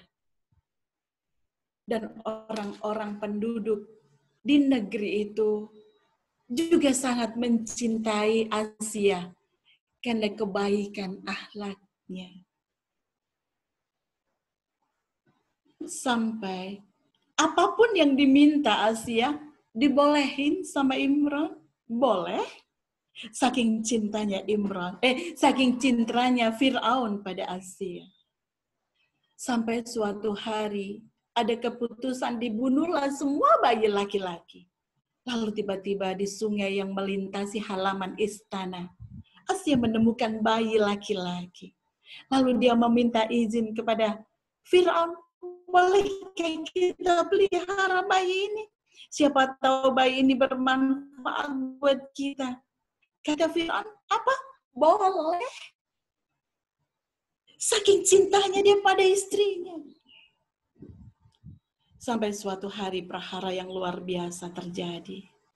Ketika Fir'aun mendeklarasikan, declare dirinya adalah seorang Tuhan, adalah Tuhan, disitulah Asia menyelisihi suaminya. Dan marahlah Fir'aun dengan amarah yang luar biasa. Dia katakan kepada istrinya, katakan aku ini Tuhanmu. Bukan, kata Asia. Saking marahnya dia kepada istrinya, disiksa istrinya dengan siksa yang tidak pernah terbayangkan di dalam sejarah. Seorang laki-laki, seorang suami menyiksa istrinya sedemikian rupa. Seret dia keluar. Dibangunlah 2 pancang. Lalu Asia diletakkan di padang pasir yang panas. Ditindih tubuhnya dengan batu yang sangat berat. Sebagaimana Bilal bin Rabah. Kalau Bilal, saya masih berpikir, dia adalah budak yang biasa kerja keras. Dia adalah orang kulit hitam yang pasti lebih kuat terhadap urusan-urusan seperti ini. Tapi Asia adalah seorang permaisuri yang sangat lemah. Hidupnya tidak pernah kasar. Hidupnya selalu dilayani dayang-dayang. Kulitnya lembut. Dia disiksa sedemikian rupa. Katakan, kata Fir'aun, aku Tuhanmu. Bukan. Aku tidak menyembah engkau. Kata Asia. Puncak kemarahan Fir'aun. Dibangunlah 2 pancang di mana tangannya dipakukan kepada pancang itu. Kakinya diikat, tangan kirinya dipaku, kaki kirinya diikat. Ditarik 2 pancang itu, teman-teman. Pada saat itulah saya katakan kenapa wanita ini menjadi ikonnya surga. Karena kesabarannya. Pertama karena tauhidnya kepada Allah. Dia tidak peduli. Dia tidak matre. Dia tidak urusan dengan urusan gaya hidup. Dia tidak peduli dengan istana yang dia mau tinggalkan. Dia tidak peduli dengan dayang-dayang yang dia tidak lagi dapatkan. Dia tidak lagi dapatkan baju yang bagus, perhiasan yang bagus, makanan yang bagus, tempat tinggal yang bagus, kendaraan yang bagus. Ditinggalkan semuanya dia. Kenapa? Karena tauhidnya kepada Allah. Dia tidak peduli semua itu. Dia hanya peduli dengan Allah. Yang kedua, karena sabarnya. Mendapatkan kedoliman dari suaminya. Kedoliman yang luar biasa, teman-teman. Yang belum pernah ada di dalam sejarah dunia. Kedoliman seorang suami. Sebagaimana dolimnya Fir'aun kepada istrinya Asia. Bagaimana dengan kita? Bagaimana tauhid kita kepada Allah? Kita masih lebih mencintai suami daripada mencintai Allah. Kita lebih mencintai anak-anak kita daripada mencintai Allah. Kita lebih mencintai pekerjaan kita daripada Allah. Kita lebih mencintai harta-harta kita daripada Allah. Seperti dikatakan di surat At-Taubah 24. Kul, katakanlah, kalau saja istri-istrimu, anak-anakmu, bapak-bapakmu, saudaramu, harta yang kau upayakan, perdagangan yang takut engkau rugikan, rumah-rumah tempat tinggal yang kau cintai, lebih engkau cintai daripada Allah, Rasul, dan bersungguh-sungguh di jalan Allah. Apa ancaman Allah? Tunggulah. Bukankah kita sering meletakkan cinta yang salah? Bukankah kita lebih mencintai suami daripada Allah? Oh iya. Suami pulang jam 2:30, baru tidur, lalu adzan subuh datang. Kita mau bangunkan, saya sudahlah nggak usah. Kasihan dia baru saja tidur. Cinta yang salah. Anak yang tadi malam begadang belajar, sholat subuh gerimis, kita susah membangunkannya, kita tidak tega. Cinta yang salah. Kita ngurusin rapat di kantor, luar biasa rapatnya, azan, ada berkumandang. Iya nanti saja, sehingga sholatnya di ujung waktu. Bukankah kita lebih mencintai pekerjaan kita daripada Allah? Saking sibuknya ngurusin proyek, perjalanan dinas ke luar negeri kemana-mana, tidak sempat buka bacaan Quran, tidak sempat buka, no time dia bilang. Bukankah kita lebih mencintai pekerjaan daripada Allah? Tapi Asia, dia tinggalkan semuanya. Dia peduli dengan Allah. Dan dia sabar dengan kezaliman suaminya. Dia sabar atas ujian yang menimpa dirinya. Di ujung umurnya, ketika Fir'aun memerintahkan di hadapan orang banyak, dia sedang sakaratul maut, tangannya ditarik, dipaku, ditarik, dipaku. Pada saat menjelang sakaratul mautnya, Asia berdoa, yang doanya sangat terkenal, teman-teman. Doa dari Asia ini diabadikan di dalam Quran surat At-Tahrim ayat ke-11. Apa kata Asia? Ya Tuhanku, bangunkanlah rumah di sisimu di Firdaus, dan aku berlindung dari kezaliman Fir'aun dan pengikut-pengikutnya. Ketika di ujung umurnya, ketika dia menjelang ajalnya, Allah kabulkan permintaannya. Dia tampakkan rumah yang dia minta di surga. Lalu dia tertawa menjelang ajal menjemputnya. Apa kata Fir'aun? Lihatlah kegilaan Asia. Dia disiksa dengan siksa yang luar biasa seperti itu, tapi dia malah tertawa. Fir'aun tidak tahu. Asia tertawa karena melihat rumah yang dia minta sudah ditampakkan Allah di hadapannya. Lalu bagaimana dengan kita ini, teman-teman? Kita sudah banyak ngaji, kita sudah banyak belajar. Dulu orang-orang yang belajar itu mencari ilmu itu luar biasa, teman-teman. Ilmu itu dicari. Kalau sudah ketemu dipelajari. Untuk apa? Untuk diamalkan. Agar yang dia kerjakan ini tidak salah dengan tuntunan agama. Karena Islam itu, teman-teman, tidak ada satupun celah yang tidak diatur. Semuanya diatur. The beautiful of Islam. Semua diatur. Makan diatur. Masuk kamar mandi diatur. Berdagang diatur. Pakai baju diatur. Bersin diatur. Menguap diatur. Keluar kamar mandi, keluar rumah, ke pasar, semua ada aturannya. The beautiful of Islam. Orang-orang terdahulu itu senang mencari ilmu, dipelajari, karena dia takut yang dia amalkan ini salah, tidak sesuai dengan Islam. Orang terdahulu itu yang mencari ilmu itu, kalau dia jahat jadi baik, kalau dia kasar jadi lembut, kalau dia pemarah dia jadi sabar. Tapi kalau sekarang ilmu itu dicari untuk dikoleksi, untuk di-file, kemudian diperdebatkan. Makanya sekarang banyak ibu-ibu yang datengin majelis taklim yang tadinya baik, sekarang jadi jahat.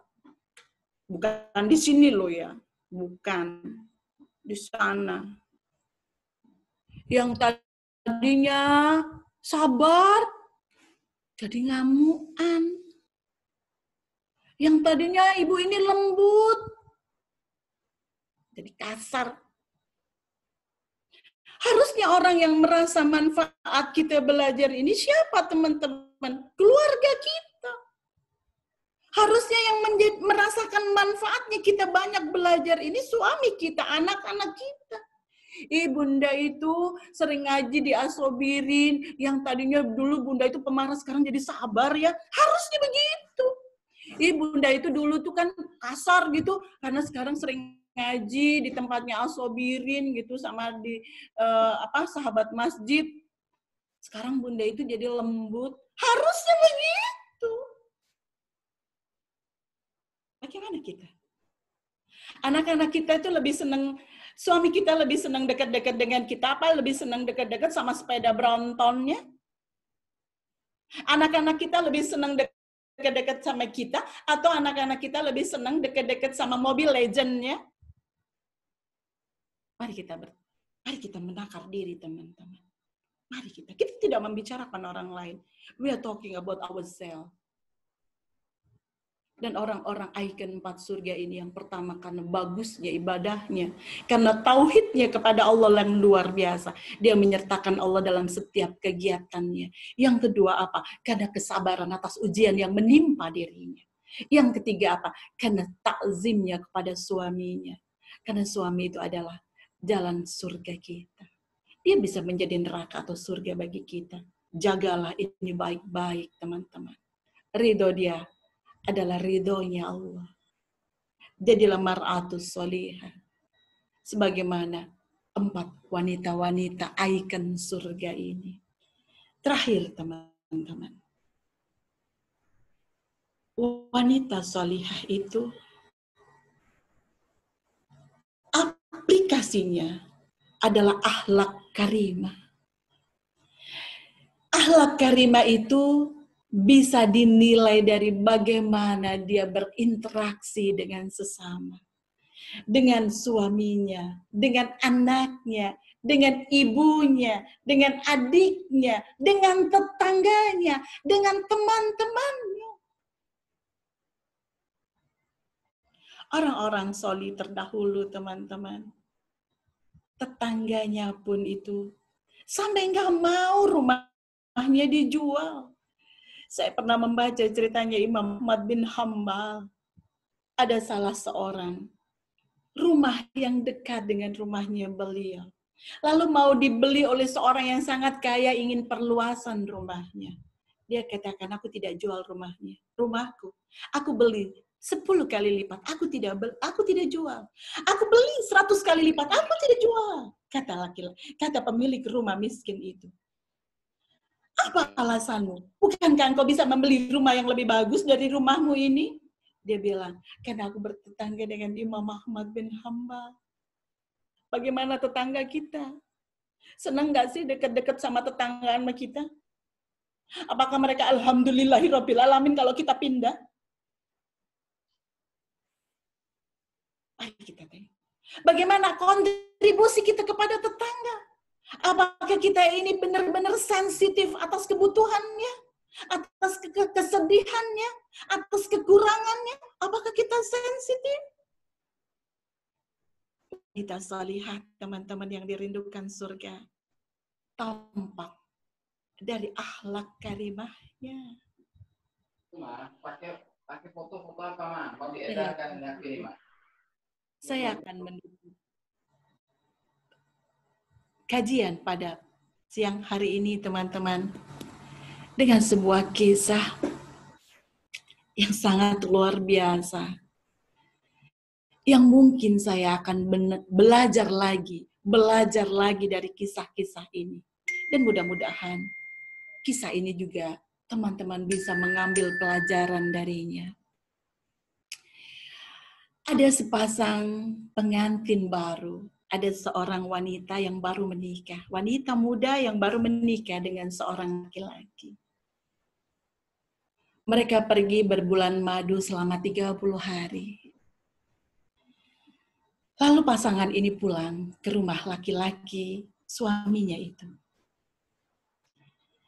Dan wanita muda ini untuk sementara waktu tinggal bersama ibu mertuanya. Suatu malam, setelah mereka baru datang dari bulan madu 30 hari sejak pernikahan mereka, ibu mertuanya mendatangi anak menantu perempuan ini. Dengan bercucuran air mata, ibu mertua ini berkata kepada menantu perempuannya, Ananda, kata ibu mertuanya, bagaimana aku bisa berterima kasih kepadamu? Karena engkau telah merubah anakku menjadi baik. 30 tahun lamanya aku mendidiknya untuk menjadi baik dan salih.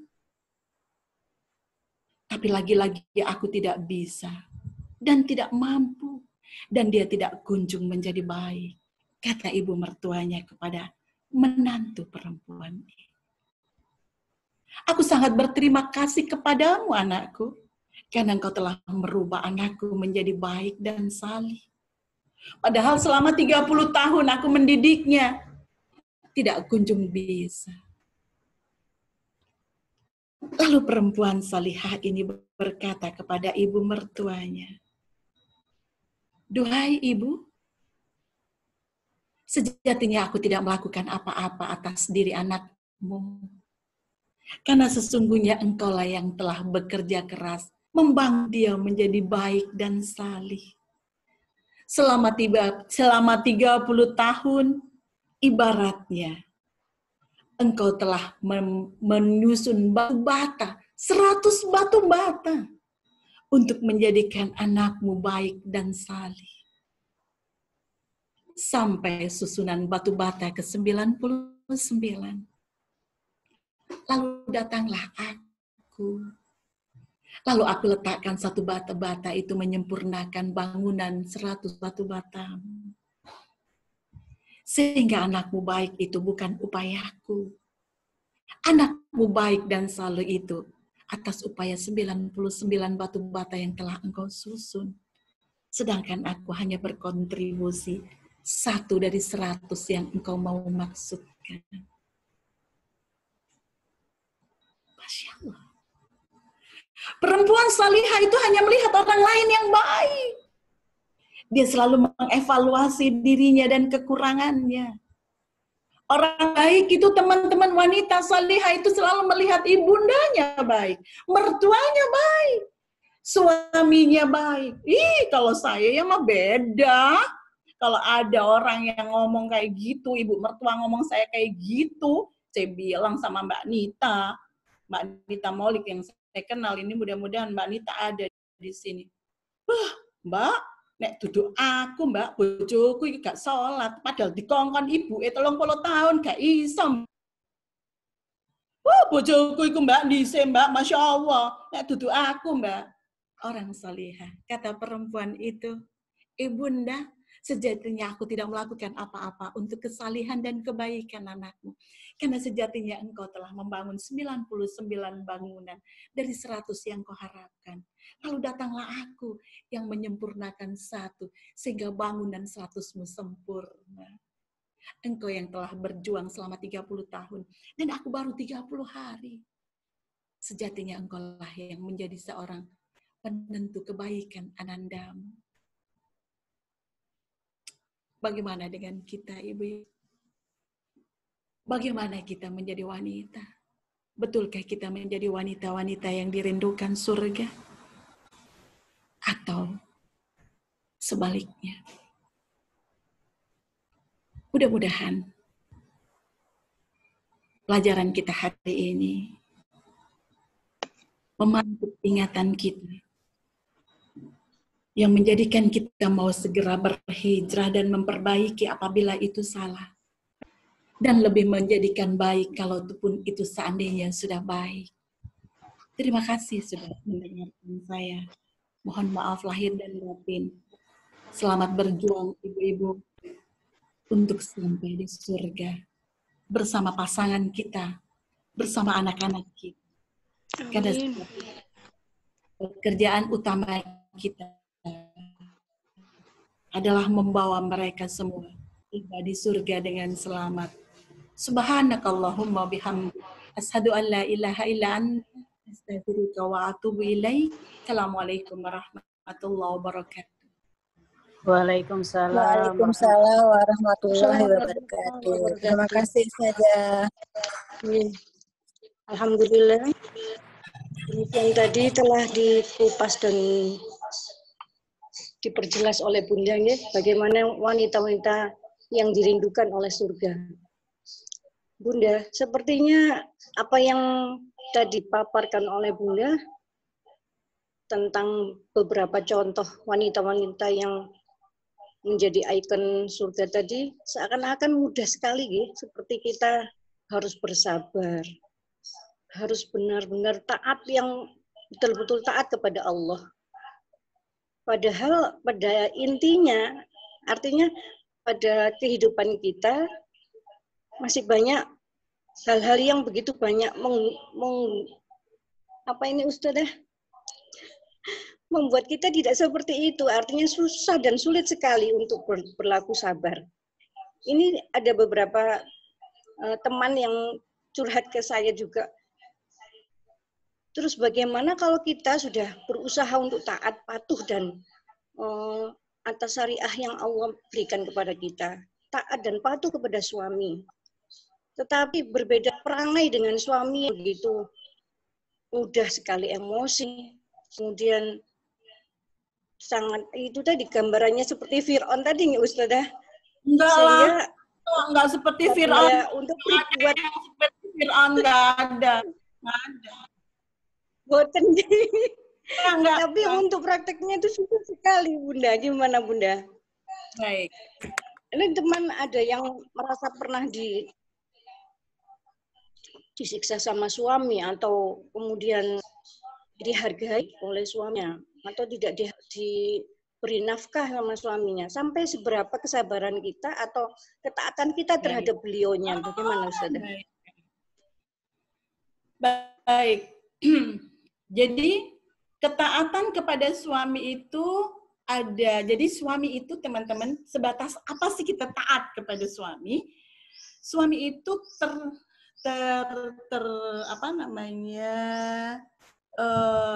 jadi suami itu memiliki dua batasan, Mbak Nur. Satu, batasan rukun. Yang kedua, batasan kewajiban. Nah, kalau seandainya nih suaminya gitu ya, nggak puasa Ramadan gitu ya, nggak bayar zakat gitu ya, itu boleh loh wanita itu karena ini urusannya rukun gitu ya. Jadi suami itu terbatasi dengan rukun. Jadi kalau seandainya suaminya keluar dari rukun, itu boleh tidak ditaati. Sampai seandainya mohon maaf, dia mengajak berhubungan, si wanita ini boleh berkata, oh aku mau melayani kamu, asalkan kamu puasa Ramadan dulu. Boleh, boleh. Tapi khusus untuk sholat, kalau ada salah seorang pasangan yang menyelisihi sholat, dia tidak sholat, memang dia tidak mau sholat gitu ya, ini dikatakan bahwa ada dua hukum teman-teman, di mana hukum ini yang menjadikan rusaknya perkawinan. Rusaknya perkawinan itu ada dua, satu karena saudara persusuan, yang kedua keluar dari Islam. Kalau misalkan Mbak Nur ada seseorang yang menikah 15 tahun, lalu ternyata mereka sudah punya anak 3, lalu ternyata mereka satu saudara persusuan itu begini teman-teman, kalau dua-duanya itu pernah disusui dari sumber yang sama, 5 kali sampai kenyang, itu saudara persusuan. Ya. Nah, kalau tiba-tiba 15 tahun kemudian ketemu loh, ternyata dia saudara persusuan, itu fasah, rusak perkawinannya. Rusak perkawinannya. Jadi harus cerai. Yang kedua, kalau salah satu dari mereka ini adalah keluar jadi kalau ada orang tidak puasa Ramadan, dia belum kufur. Tapi dia kena dosa besar. Tapi kalau dia sudah meninggalkan sholat, itu artinya dia sudah keluar dari Islam. Dan rusaklah perkawinannya. Seperti itu. Yang kedua, dia punya kewajiban memberi nafkah, lahir, dan batin. Kalau dia ini tidak memberikan nafkah, ini boleh loh wanita ini nafkah lahir atau nafkah batin. Karena saya punya teman, dia tidak diberi nafkah, masih bersama, mereka tinggal bersama, tidak diberi nafkah batin selama 17 tahun. Dan dia takut menggugat cerai karena takut dosa. Nah ini karena kan tidak belajar toh. Boleh, ini boleh. Jadi kalau ada kewajiban atau dia itu melakukan maksiat, dia suka mabok, dia suka minum, dia narkoba, dia zina, boleh teman-teman, boleh. Islam tidak tidak segitunya kepada perempuan. Jadi kalau misalkan ada laki-laki, suami yang seperti itu, ini dibolehkan bagi Islam untuk wanita itu meminta khulu, boleh seperti itu. Kalau dia menyelisih dan bermaksiat, menyelisih rukun, menyelisih kewajiban, boleh teman-teman. Seperti itu. Jadi nggak boleh bertahan. Tapi kalau seandainya dia bertahan, tapi kalau misalkan sudah tidak sholat, kalau dia bertahan itu malah dosa. Kenapa? Karena itu hukumnya dia berzina. Dia berzina. Kenapa? Kalau suaminya sudah nggak sholat, nggak puasa Ramadan, nggak bayar zakat gitu ya, dia masih tinggal bersama dan berhubungan, dia dihitung zina. Itu. Iya. Iya, Bunda. Ini di Ada yang mau chat ditanya? ada yang bertanya udah? Iya. Tolong dijelaskan ayat yang mendasari wanita harus taat atau taat ke suaminya. Dan mengapa ridhonya suami terhadap istri itu menjadi ridhonya Allah. Ada satu yang tadi Bunda menyinggung ngapunten. Tadi Bunda Evi menjelaskan tentang ada persusuan itu nggih. ya. Jadi ada satu hadis riwayat Ahmad di mana Rasulullah SAW bersabda, jika seorang wanita Bapak, putih itu, Bapak.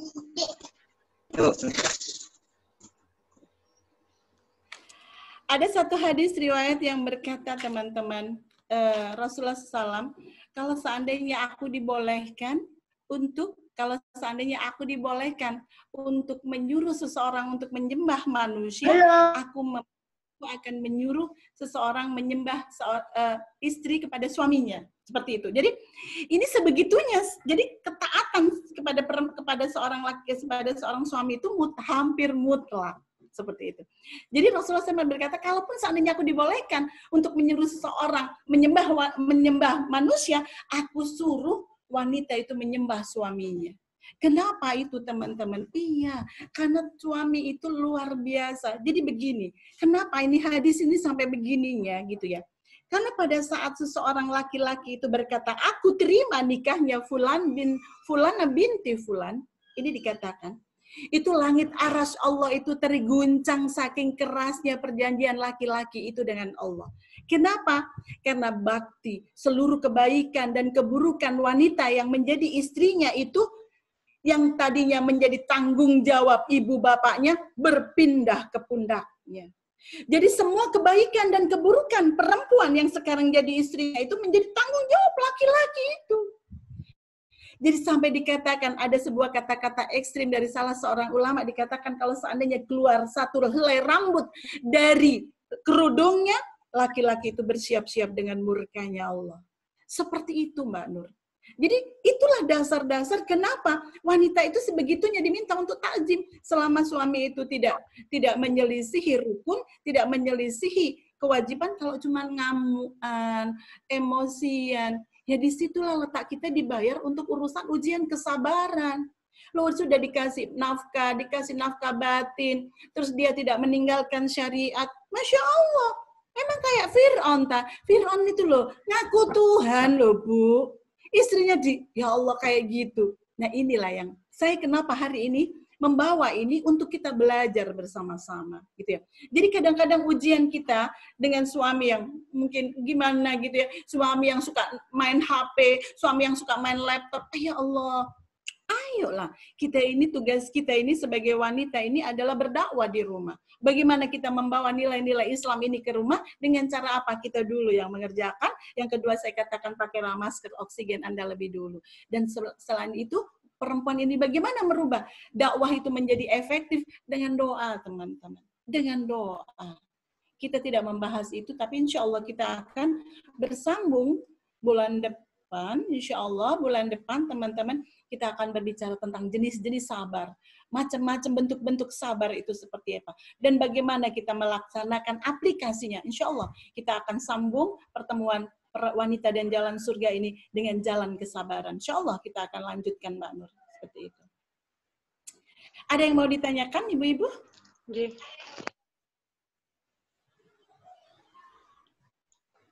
Ini ada lagi saja di chat. Mohon petunjuk Ustazah Evi, apabila sudah melakukan sholat istikharah dan jawaban dari sholat istikharah itu bertentangan dengan keinginan suami, apa yang harus saya ikuti atau dituruti? Apakah jawaban dari istikharah ataukah keinginan dari suami? Yang kedua, Assalamualaikum Ustazah, bagaimana kita bisa seimbang dalam hablum minan nas? Seringkali kita sibuk berusaha membawa keluarga kita menuju surga. Kadangkala kepekaan kepada tetangga itu kurang peka. Monggo Bunda. Baik. Salat istikharah itu kan jadi begini teman-teman. Kita ini kan kadang-kadang kita mau puasa ya, puasa sunnah gitu ya. Itu loh harus izin sama suami, serius.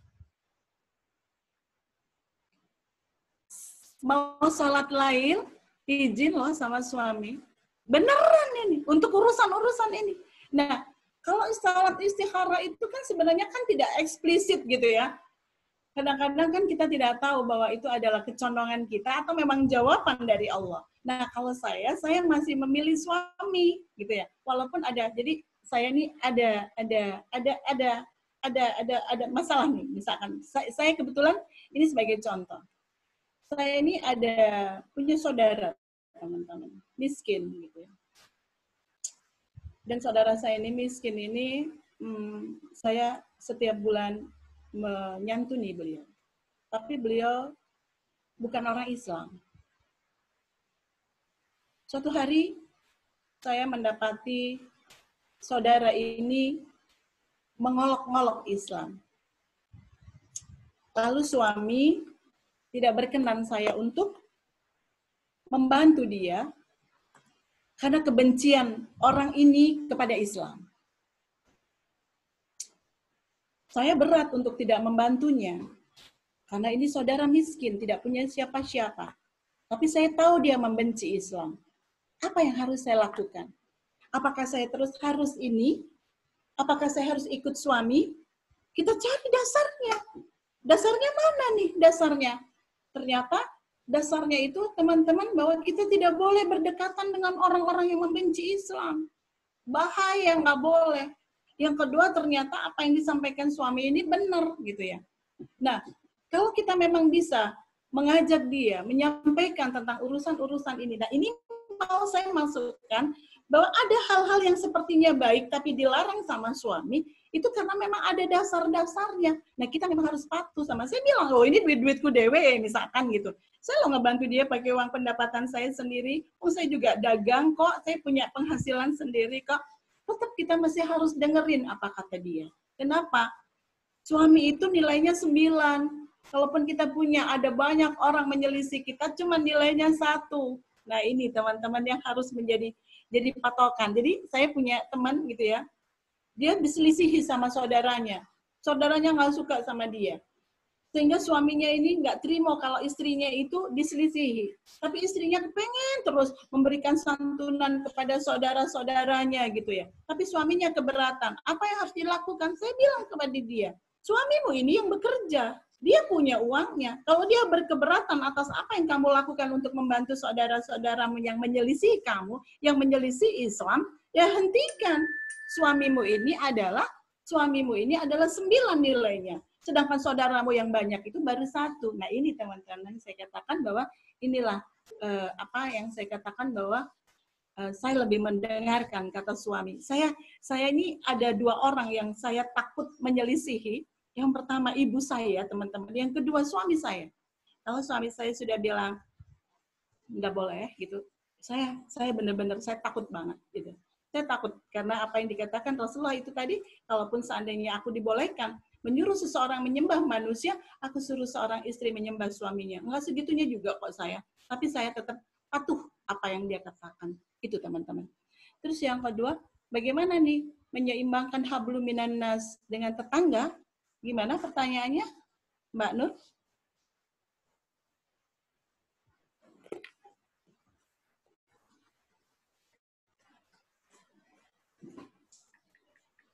Gimana Mbak Nur pertanyaannya tadi?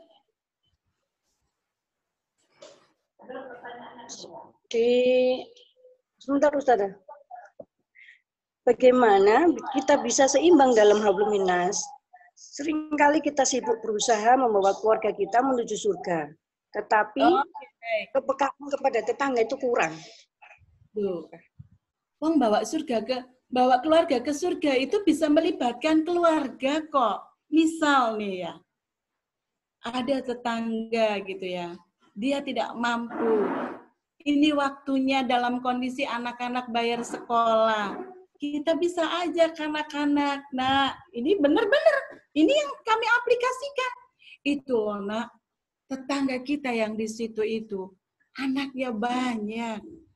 Bunda khawatir, dia kesulitan untuk bayar sekolah.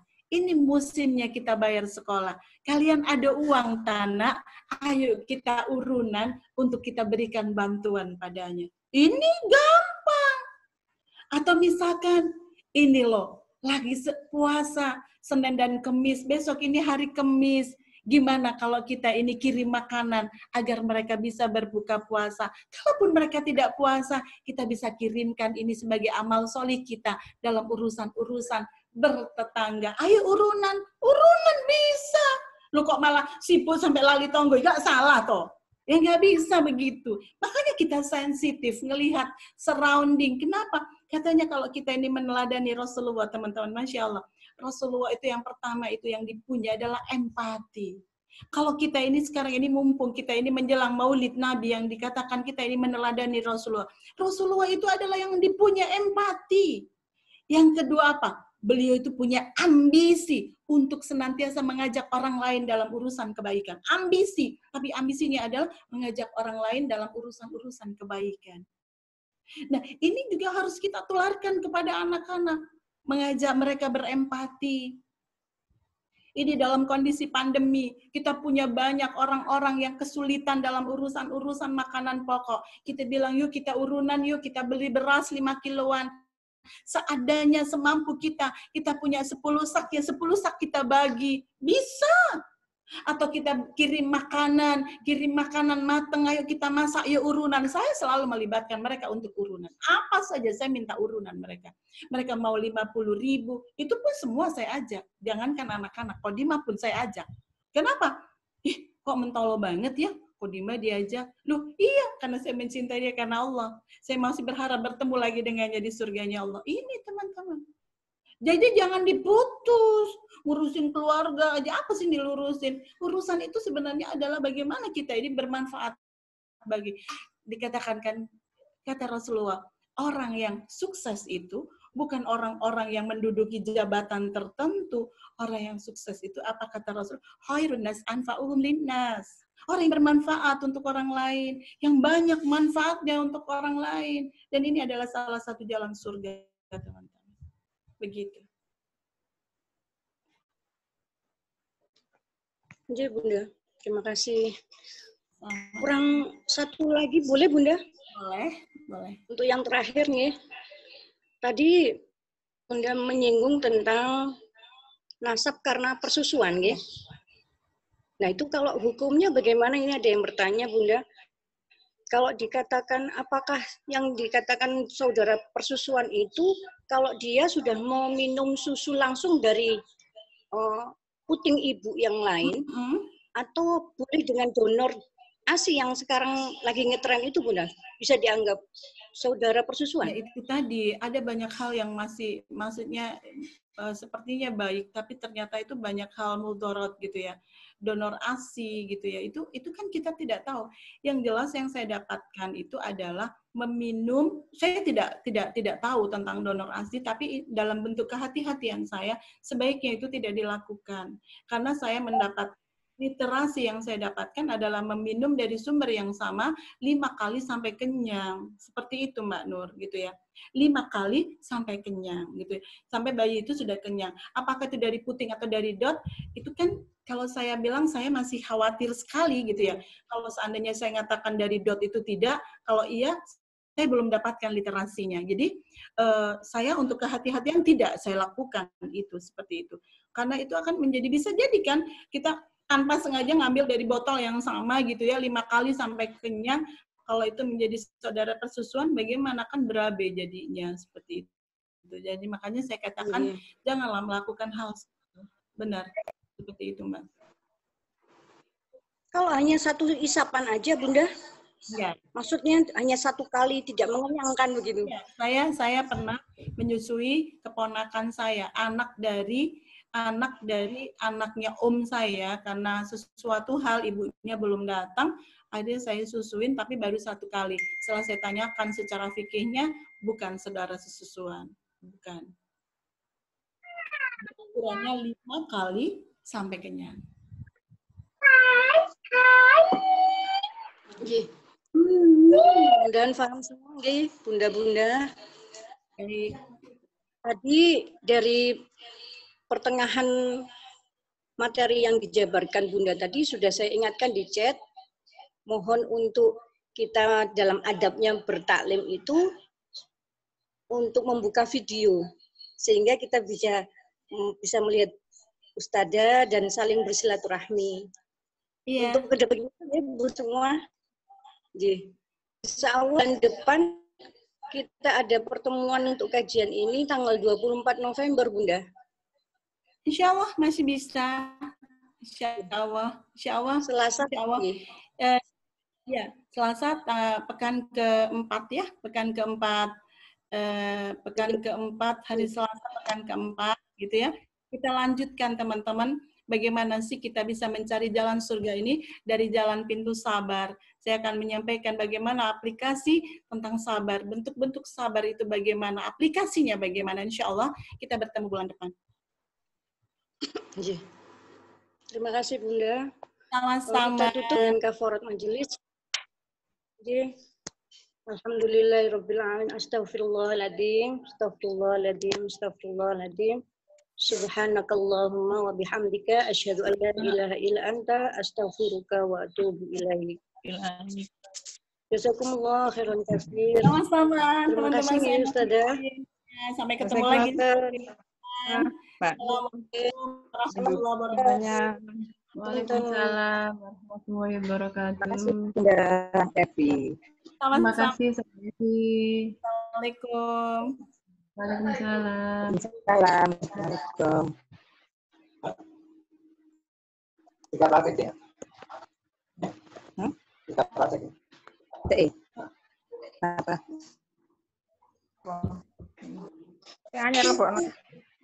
Terima kasih Mbak Nur Zahira. Terima kasih Mbak Nur Zahirija. Steve.